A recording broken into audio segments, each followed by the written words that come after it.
j'étais allongé à côté d'elle, je dormais d'un œil, à vrai dire.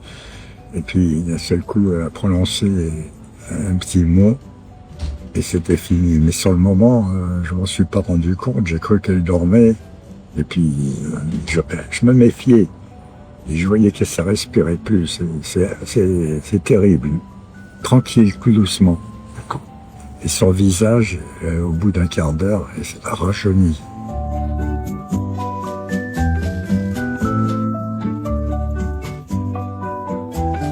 C'est très rare de trouver une femme comme Brigitte. Elle est bourrée de talent. Cinéma, chanson, littérature, danse, et beaucoup de cœur, beaucoup de sensibilité. Elle le cachait assez bien.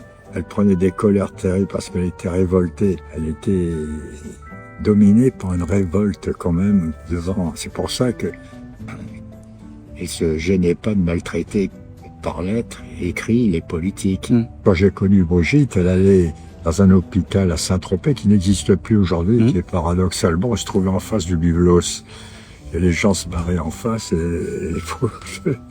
et dans cet hôpital où il y avait une salle commune, il y avait une vingtaine de lits, plein de vieillards. Et elle venait les voir de temps en temps, j'étais venu avec elle, je découvrais ça aussi. Donc elle a eu toujours, mais elle n'en parlait pas.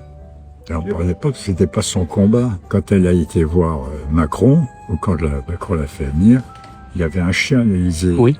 Le chien, pendant toute leur conversation, il a des photos, la tête sur les genoux de Brigitte.